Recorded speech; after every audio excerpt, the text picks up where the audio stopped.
Okay, this is going to be a really quick overview of some of the kind of sociological ideas and theories that inform Dr. Jekyll and Mr. Hyde.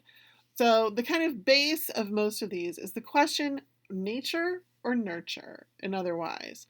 Are we born a particular way? And now we might think of that as genetics today, but in the 19th century, they're going to think of that as hereditary and blood. I should say heredity and blood.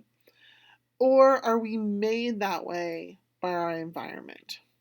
So, in the late 19th century, three theories come together to really influence the way people think about crime and criminals. And this is the idea of a criminal type or the start of criminology, devolution, and degeneration. And there are also kind of three major developments in the discourse of crime. We get the emergence of criminology as a social science, as an object of scientific investigation, rather than maybe a question of morality. Right, the criminal is someone to study and pathologize. The rise of mass journalism, right? So people are reading about crimes in the newspapers every day, and crime literature, which we are reading in this novella. Some of what it takes to be labeled a criminal, right, is to be undisciplined or unemployed, unhealthy or drunk, irreligious, poor, right? These are seen to be like connected to the criminal classes for people in the 19th century. Especially poverty is seen to be really key. So, also, we get this idea of the criminal type, and this is part of a very influential book called The Criminal Man. That's the title in English. It's by an Italian author named Cesare Lombroso. And this is kind of his theory. And he is considered like the father of positivist criminology. And that means like he was looking for positive, and I don't mean positive in like a good way, but like you can see it. It has a physical presence, criminology. But they felt that he would argue that a criminal shows progression in their criminality. As a young person, they may set things on fire, they may steal, like shoplifting and things like that. And then you would advance to more grown up crimes like murder or infanticide or rape. Um, so that this idea was that you would be a criminal. You were kind of like born a criminal, and you would just kind of evolve in your criminality. But the big thing for Lombroso is that there were physical signs of criminality that you could see. And he connects this to, he says, atavistic being. You do not have to write this all down, this giant paragraph from his book, Criminal Man. But I want you to know, so atavistic means like our primitive ancestors. He says primitive humanity, inferior animals. And so big jaw, high cheekbones, weird lines in your palms.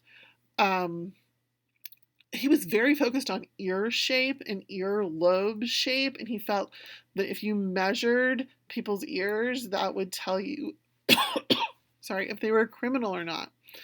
Notice that some of the other qualities here seem less inherent.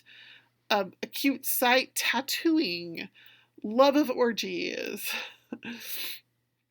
the desire to drink the blood of a homicide victim. They're all in the same kind of list for Lombroso, but what I want to emphasize, though, is the physical nature for him. And again, here, we have a lot of like skull measuring and taking pictures of people to try and figure out what do criminals look like. Notice how a lot of this is also a callback to Dracula, right? and this idea that there was something physical, some physical sign of being a criminal. But it's not just physical for Lombroso. He would also say there's an environment. Again, you do not have to write down this ridiculously long passage, but just notice where he says a depraved environment is like worse than abandonment for children, right? If you grow up with bad people, you will have bad influences. So this is this kind of idea of a criminal. What is a criminal? We also see devolution. So Darwin's theories of evolution rock the 19th century to their core, but Darwin's theories are very much initially adapted as like signs of progress, right? Like we're evolving. But many people take Darwin's theories and start kind of using them to look at other things. Like, why are some people poor and some people rich? Like, why do some people succeed in society? This is social Darwinism, right? That we should only help people who are successful in society. We get a lot of now discredited race science and also criminology. And some people start to worry that, hey, if people can evolve, maybe they can devolve too. Maybe instead of continuing to evolve in some good way, we will devolve, become more animalistic, cruder, more violent. So this is both a literal devolution where you like have physical characteristics, but it's also a figurative one. Like we'll be more decadent, we'll be more immoral. Um, so like we have this concern that people and society maybe are devolving. So this is devolution. And in these pictures, you can see like this is represented as a very clearly a physical concern, right? Are these people too close to animals? Right? Are they becoming too animalistic? Are we returning to our primitive selves in some way? And then there's degeneration. This is both a concept and a book. The book is published by Max Nordau, and it is dedicated to Cesare Lombroso. And Nordau argues that art and literature can influence the masses in important, basically negative ways, though.